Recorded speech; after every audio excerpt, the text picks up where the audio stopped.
Continuing with the NCERT questions, question number 10. Why is benzene extraordinarily stable even though it contains 3 double bonds? So benzene structure is a 6-membered ring, or with 3 double bonds in it, and these double bonds are actually delocalized, or these electrons of the double bonds are delocalized in the benzene ring, and because of the fact that these bonds are in resonance, constant resonance, and are delocalized, which means they are shared amongst all these 6 carbon atoms, and because of that, the fact that the electrons are, they get more attracted towards the carbon atom, they're held together pretty well by the carbon atoms. Because of that, benzene is extraordinarily stable. Now, the 11th question, you have explain what are the necessary conditions for any system to be aromatic? So, there are 3 conditions. The first one is it has to be planar. The second one is it has to have delocalization of electrons.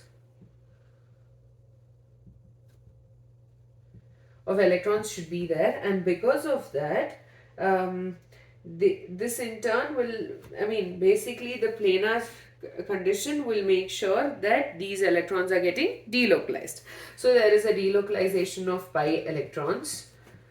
The third one is it should follow the Huckel's rule, which is 4n plus 2 pi electrons, where n equals to 0, 1, 2, 3, etc.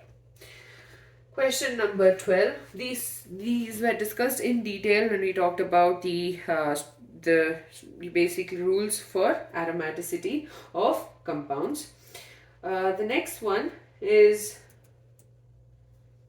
we have been given the following structures. We've been given like 3 structures, and we need to say why these are not aromatic. The first one is cyclohexadiene with a double bond here with a CH2. The second one is a 5-membered ring. I think this one we discussed when we talked about aromaticity. And the third one is an 8-membered ring with 4 double bonds. So, right, now we need to say why these are not aromatic in nature. Now let's look at this one. First of all, this carbon atom is sp3 hybridized, and the moment that carbon atom is sp3 hybridized, it does not take part in resonance, and so there will be no delocalization of pi electrons. Okay, not only that, because it can, and let's just follow the Huckel's rule. 4n plus 2 equals to 1, 2, 3, 4 equals to 4. So 4n equals to 4 minus 2, that's 2, n equals to 2 by 4, and so this is not an integer. So this does not even follow the Huckel's rule. So it is not aromatic in nature.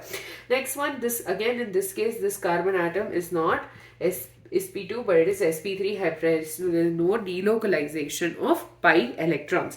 And similar to this case, it also has 4 electrons. I am sorry. These two. So in this case, these 2 pi electrons should also be considered. And because of that, despite the fact that it actually has 6 pi electrons, so 4n plus 2 equals to 6. 4n equals to 4, n equals to 1, despite it actually following the Huckel's rule, because this carbon atom is sp3 hybridized, it is not aromatic in nature. This one, however, 4n plus 2, it does not follow the Huckel's rule as well. So 4n equals to 2, n equals to 2 by 4. So it does not follow the Huckel's rule, and so it's not aromatic. Once more, I'll repeat this one. First of all, this carbon atom is sp3 hybridized, so the pi electrons are not undergoing delocalization, so it's not aromatic. Second of all, despite all of that, it actually follows the Huckel's rule, but because it's not undergoing delocalization, we are considering it not aromatic. Whereas in this case, it does not follow the Huckel's rule, as well as one of the carbon is sp3 hybridized, so it does not take part in resonance. So the delocalization of pi electrons is not taking place. Now in the third case, however, it is not aromatic because first of all, if you see, all the carbon atoms are sp2 hybridized, so there has to be a delocalization of electrons. But 4n plus 2 equals to 1, 2, 3, 4, 5, 6, 7 and 8. 8. So 4n equals to 8 minus 2, n 6, n equals to 6 by 4. So it is not aromatic. It does not follow the Huckel's rule, and so it is not considered aromatic. The last question for this video,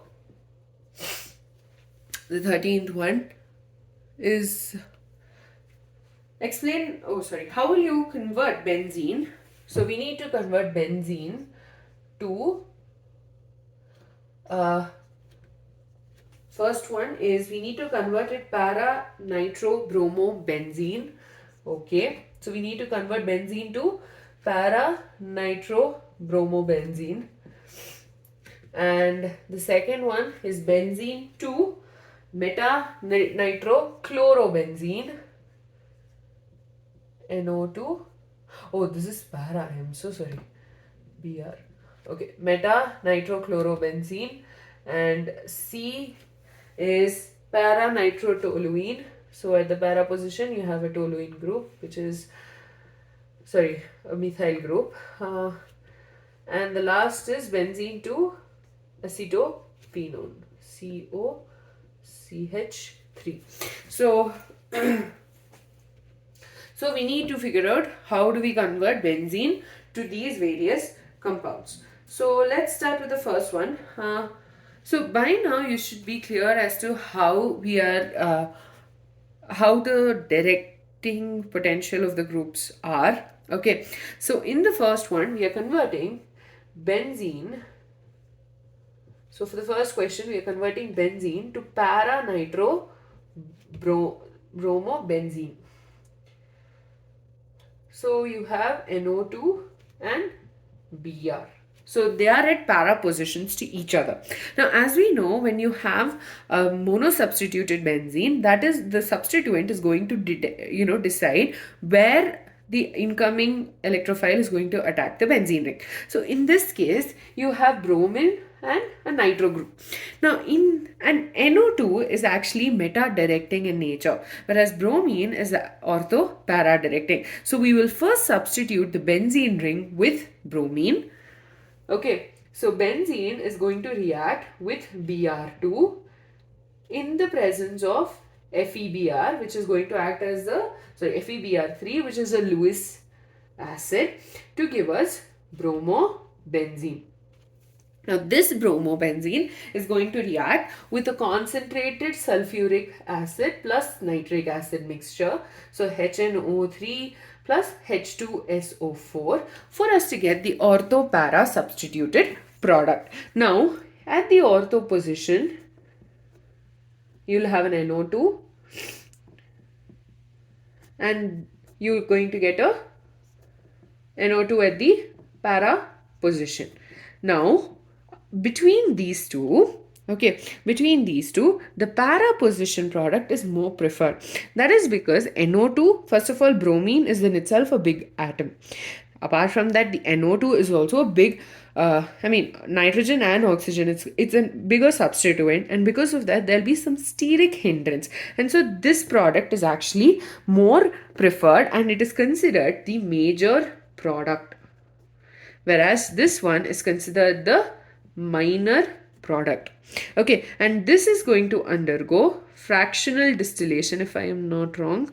So we are separating it by fractional distillation for us to get para-nitrobromo benzene. Now, first of all, you need to understand why we picked this order. We could have done the NO2. We could have done nitration first and then we could have done bromination. But we didn't do it that way because nitro group is an meta-directing group, whereas bromine is ortho-para-directing, and our product over here is a para product. So we prefer doing it this way. The next one, pause here and think about which order we would prefer. So we need to convert benzene to metachloro nitrobenzene, and in this case we will be doing it first. We'll be doing the nitration reaction and then we will follow it up with halogenation reaction. So benzene is going to react with concentrated HNO3 plus H2, concentrated H2SO4 for us to get nitrobenzene. And this nitrobenzene is going to react with chlorine in the presence of anhydrous AlCl3 to give us meta-nitrochlorobenzene. So chloro. Now, even if I write the chlorine on this side, it's the same. So I'm just going to write it here. The next one is we are converting benzene to para-nitrotoluene. Stop over here and think about how we would do this reaction.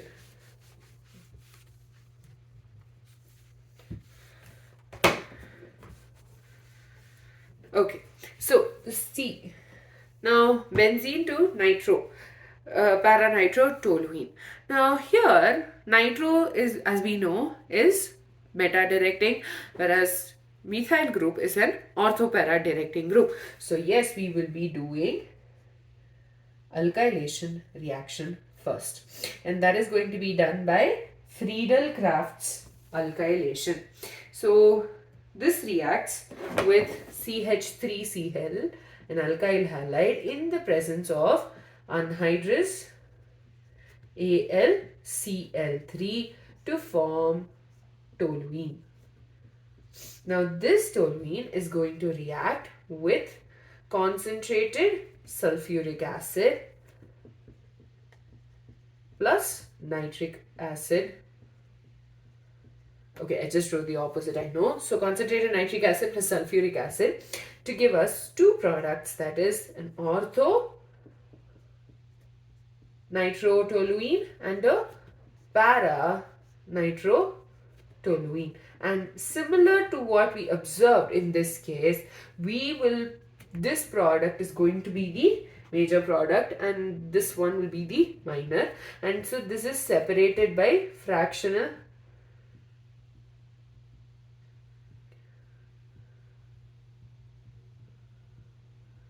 distillation to give us para nitrotoluene. The last one, simple, right? Benzene is getting converted to acetophenone. COCH3.